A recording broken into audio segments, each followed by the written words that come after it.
মুলতানের স্মৃতি ফিরে এলো রাওয়ালপিন্ডির মাটিতে। আবরার আহমেদ যেন টাইগারদের আবারও মনে করিয়ে দিলেন রশিদ লতিফের সেই নেক্কারজনক ঘটনা। বাংলাদেশের বিপক্ষে সিরিজ যখন হোয়াইট ওয়াশ হওয়ার দ্বারপ্রান্তে, পাকিস্তান তখনই কিনা আবারও সেই ছলনার আশ্রয় নিল আবরার। তবে এই যাত্রায় অবশ্য থার্ড আম্পায়ারের চোখ ফাঁকে দিতে না পারায় লাভের লাভ কিছুই হলো না তার। উল্টো নিজ দেশের মহিলা ধারাভাষ্যকার এমন কাণ্ডে এক হাত নিলেন আবরারের। দ্বিতীয় টেস্টের তৃতীয় দিনে কি এমন কাণ্ড ঘটালেন আবরার, সেটাই শুনবো এ প্রতিবেদনে।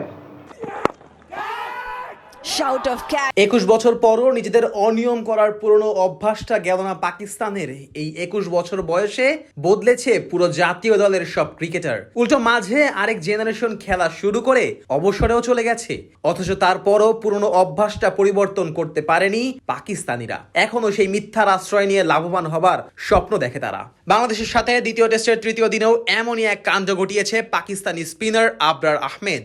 দিনের আলোতে রীতিমতো করে তুলে নিতে চেয়েছে উইকেট, অথচ টিভি রিপ্লেতে যখন দেখানো হয় তখন সবকিছুই পরিষ্কার হয়ে যায় আর ধরা পড়ে আবরারের মিথ্যাচার। তার এমন কাণ্ডে নিজ দেশের ধারাভাষ্যকাররা পর্যন্ত তার উপর বিরক্ত হয়ে সমালোচনা করেছেন। এদিন আবরার তার পূর্বসূরীদের মতো মিথ্যার আশ্রয় নিয়ে ঠকানোর চেষ্টা করেন বাংলাদেশকে।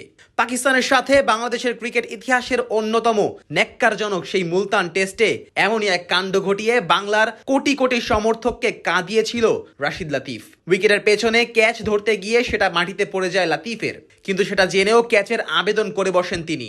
আম্পায়ার অবশ্য তখন আর থার্ড আম্পায়ারের কাছে না গিয়ে সরাসরি ব্যাটারকে আউট দিয়ে দেন, আর সেই আউটই কাল হয়ে দাঁড়ায় টাইগারদের জন্য। জয়ের অনেকটা কাছে গিয়েও হারতে হয়েছিল সেই ম্যাচ। আবরার আহমেদও এদিন সেই একই পথে হাঁটা শুরু করেছিলেন। ম্যাচের তখন চলছিল পঞ্চম ওভার, 13 রানে তখন কোনো উইকেট না হারিয়ে শুভ সূচনা করার চেষ্টায় মত্ত দুই ওপেনার জাকির হাসান ও সাদমান ইসলাম। মীর হামজার করা সেই ওভারের প্রথম বলেই ফ্লিক করে বসেন জাকির।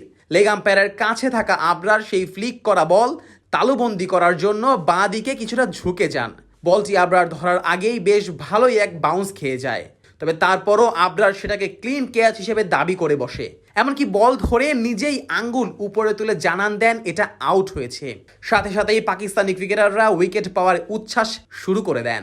তবে অন ফিল্ডে থাকা আম্পায়ার সেই ক্যাচের রিভিউ পাঠায় থার্ড আম্পায়ারের কাছে, আর সেখানে রিপ্লে দেখেই সবার চোখে বাঁধে আবরারের মিথ্যাচার। একটা ক্লিন ড্রপ পড়া ক্যাচকেও সঠিক ক্যাচ হিসেবে দাবি করা আবরারের ভুলটা একেবারে দিবালোকের মতো স্পষ্ট ছিল। এই ঘটনা রিপ্লেতে দেখে পাকিস্তানি ধারাভাষ্যকাররাও আবরারের এক হাত নিয়ে বসেন। ব্যঙ্গ করে তার চশমাটা পরিবর্তন করার জন্য পরামর্শ দেন সেই ধারাভাষ্যকার।